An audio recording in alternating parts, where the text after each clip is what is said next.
you put a lot of work into setting this up. Yes. And the idea of doing it in the first place, where did that come from? Well, we recently moved up from Brighton, and down there, as part of the Brighton Festival, Right. a big part of it is the open houses. It's a huge event. There's about 200 venues all over town and the outlying towns as well.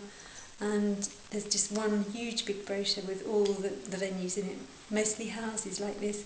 And because it's quite expensive to put the brochure together, it worked out cheaper for artists to join forces and exhibit in one venue, somebody's house. So you can move your furniture out and basically have an exhibition in your house. Yeah. And so we've been doing that for about 3 or 4 years before we moved up here. Right.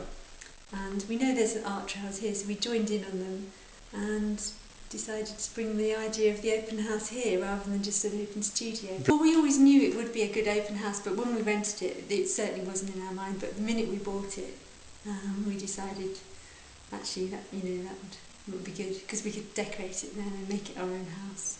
Right, so the decoration you've got, is it to set off the artwork, or is it just your own choice? It's my taste. Yeah. But also it happens to set off the artwork. Yeah. It's a bit of both, really. Right. And I have a lot of paintings up. As soon as people take their work away, I fill the space with other paintings that I actually own as well. So it does sometimes look maybe not as much artwork as this, but there's quite a bit around. So. Yeah, the thing that I've seen you doing are mainly paintings. Would that be accurate? I'm a painter, yeah. Yeah.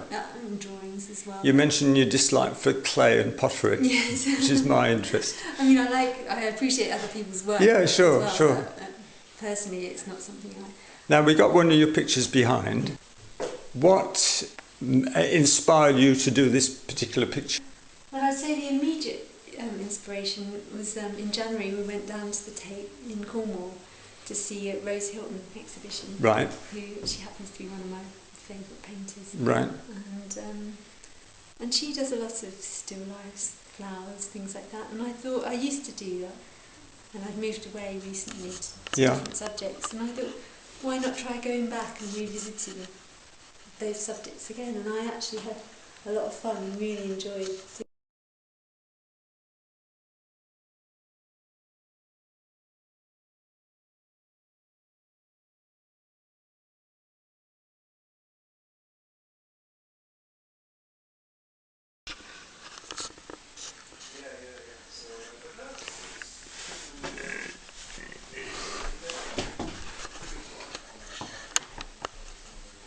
Right, I'm talking to Tina. We were talking about how she came to take up art, and she was at art school, and initially she was in the foundation year. You were put off the idea of doing art, painting, and you went into fashion design. Yeah, I think I didn't have the confidence, like you say. Yeah. You said that you think I've got confidence. Yeah. With my painting. Well, I didn't then at 18. There are several dogs around, aren't yes, there? I paint my dog a lot. I did paint my dog a lot. Can we go into this room here? Because he's George, my new dog. That's George. I understand you've only had him 2 months. Yeah. And he's phenomenally friendly. I know, he's lovely. We've been very lucky because obviously we had Murphy for 14 years and we loved him dearly. Right. And when he died suddenly in March, right. I was completely lost without a dog. Yeah. But you went over to Ireland to get this one. I found George on the internet.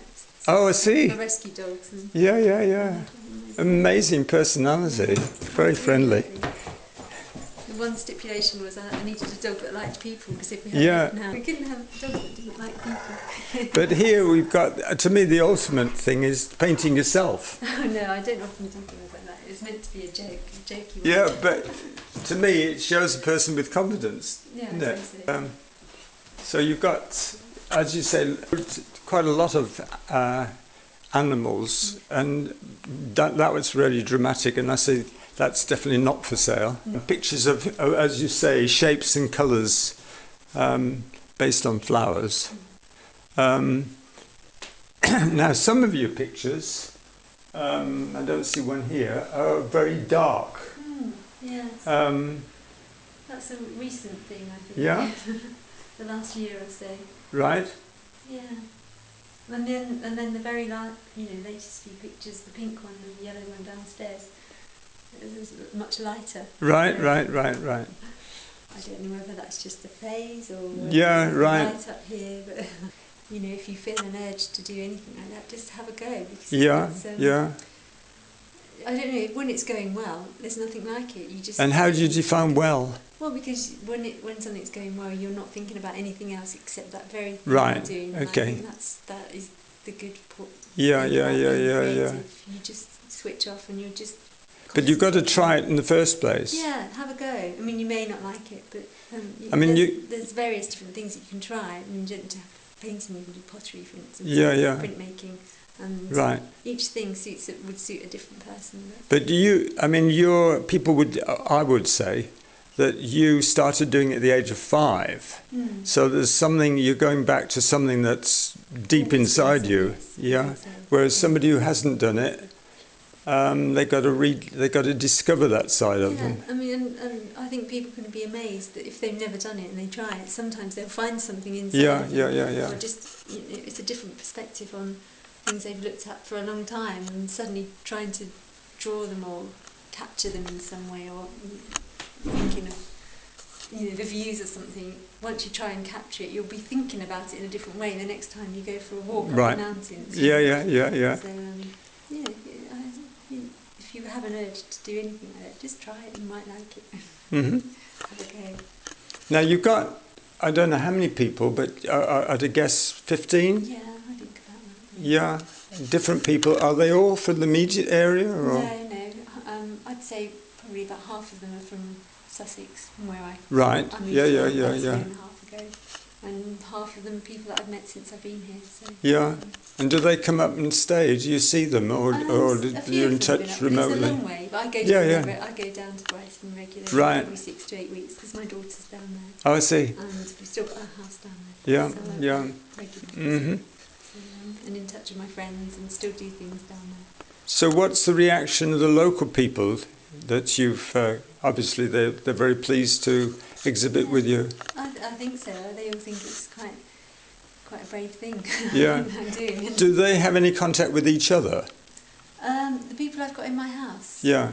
Some of them know each other. Yeah, some yeah. of them don't. So some of the people I've met in Ulverston, other people I've met from Greendale Studios in Kendal. Right. So they all live in Cumbria, but not all of them know each other. And how many of them would be people who've moved into the area from elsewhere, would you think? I should imagine at some point most of them have probably moved to the area. Right. Maybe over the last 15 years. Yeah. Recently. One of them, Annie, who does the felt, she moved at the same time as me. Right. We had something in common, got to know each other then. Right. Okay. So it's quite a nice mixture, I think. New friends and old friends. Yeah. Good.